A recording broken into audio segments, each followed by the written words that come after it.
So, your party met the drowned sailors and made it out in one piece? Your group is invested in the story and wants to play more? Well, the Dragons of Stormwreck Isle adventure is only just beginning. If you've flown past the drowned sailors encounter and are ready to take your party of stalwart adventurers on more exciting journeys, this video is for you. If you haven't run the first encounter yet, we highly recommend you check out that video. Lastly, if you're not the Dungeon Master, we suggest sitting this video out to avoid spoilers. It'll be way more fun if you're surprised. The first encounter in the adventure involved the party meeting the drowned sailors and deciding to either fight or flee. From there, they'll arrive at Dragon's Rest and meet the enigmatic Roonara and the cloister's resident kobolds.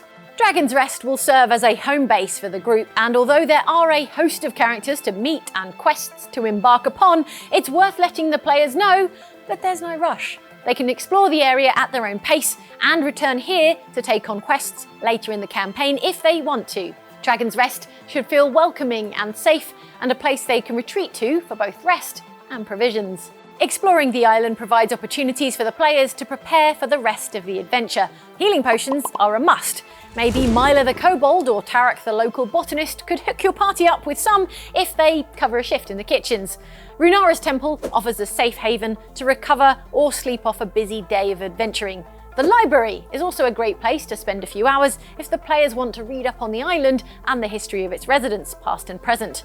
The adventure book is full of information to relay to your players, depending on what books they crack open. The map on page 11 will help you place all of the local characters and build a more vivid image in the heads of your group.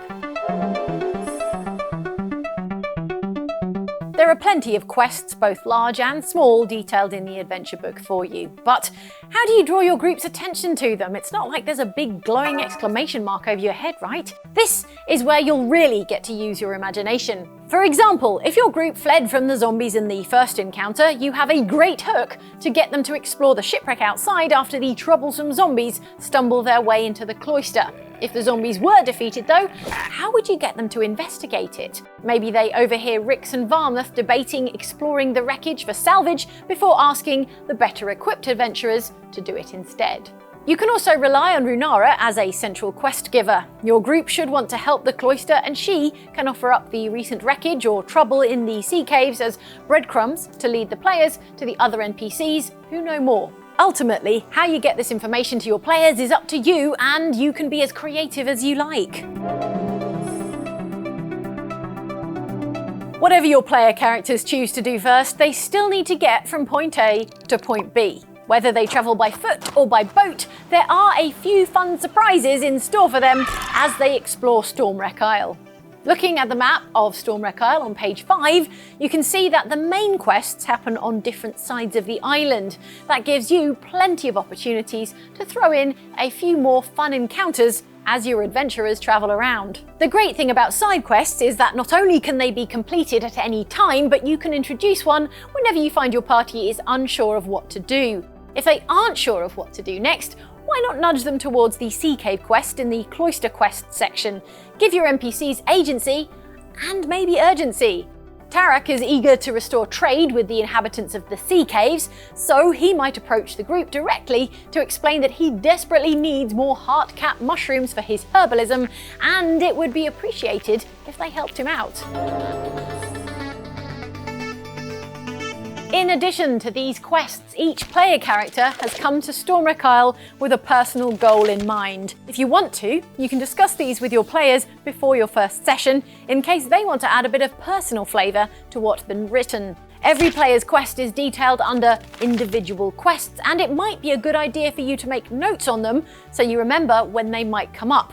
These individual requests include opportunities for the players to get into the minds of their characters, explore their motivations, and do some roleplay. It's important each player gets this chance to explore too, so be mindful that one individual quest doesn't take over all the others. Remember, everyone should have a chance to shine, though it's even better when they do it together.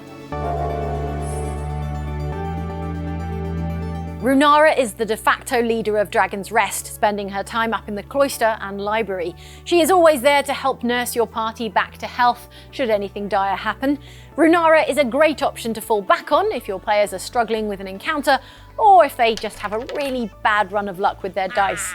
If your group falls in battle, you can describe how Roonara might come to their aid. While she avoids revealing her true nature, perhaps they awaken back in Dragon's Rest with her tending to their characters' wounds or muttering a prayer as they rest. Once the group are back on their feet, your players can explore more of what the island has to offer. Roonara should be used sparingly in this way, as she's not there to fight the party's battles for them. But hey, everyone needs a little help sometimes, right?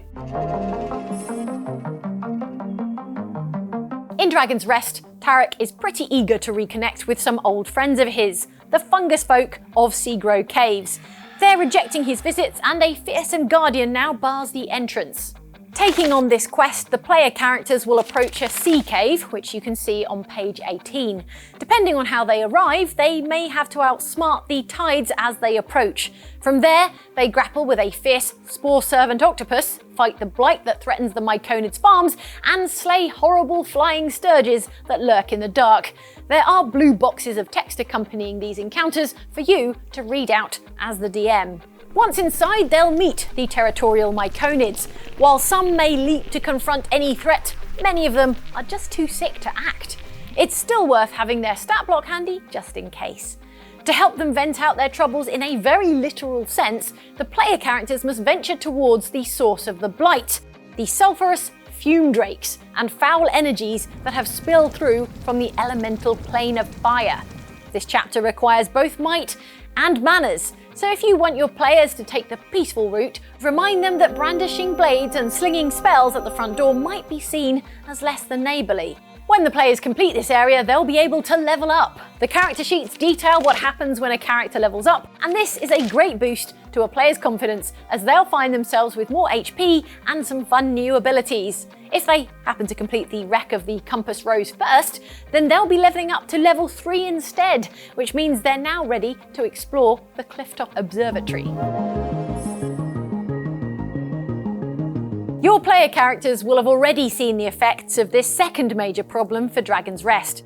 Tides of the undead are spilling out of the shipwrecks just off the coast. Varnath and Rix can tell the players about the latest one and ask them to help find out what's causing it. In this sea-based chapter, there are several shipwrecks that the player characters can explore.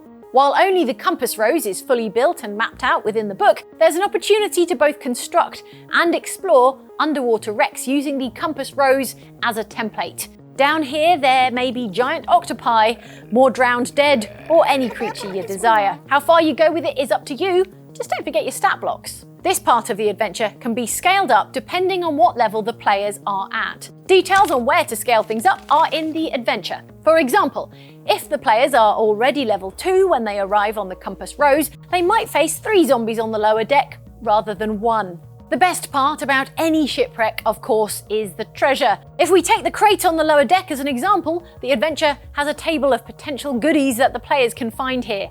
As you can see, you'll need to roll a d6 to determine what they walk away with. At some point in the chapter, ideally when you start to feel as though the players are wrapping up, you can bring in the star of the show, the Harpy. Or, if your players are already level 2, 2 Harpies. As with many encounters with enemies in Dungeons and Dragons, this doesn't have to end in a fight. Harpies can be reasoned with, and there are bullet points in the adventure booklet detailing ways in which the group can outsmart them.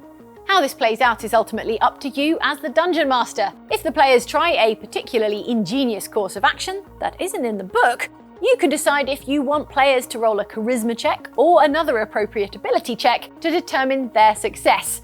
You'll be amazed at the creative ways players will get themselves out of a sticky situation. After saving Dragon's Rest from 2 major catastrophes and reaching level 3, Roonara will confide in the players as trusted friends and reveal her true self.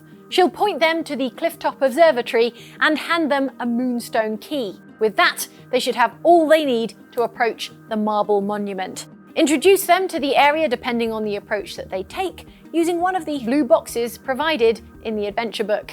The areas the players can access and the secrets they uncover can depend on the items and information they've gathered in the previous chapters. This is a collaborative experience though, and as the DM you'll find it's more fun for everyone if you give helpful nudges towards things the players will want to know and that will help them later, rather than punishing them for not asking the right questions and searching in the right places. The first encounter players will have at the Clifftop Observatory will be with a group of hostile kobolds who can be convinced to impart their knowledge if the players roll well. They can even get the kobolds to help them on their journey if they're really lucky. The observatory has 5 locations for the players to explore, with the main area being the Observatory Tower, home to a sleeping sparkrender, an arrogant blue wormling who's made the tower his home. This presents the players with an important choice. Do they attempt to sneak past the wormling, or do they wake him? As with most encounters, even with seemingly hostile NPCs, combat isn't inevitable. Players who speak Draconic can try to reason with Sparkrender.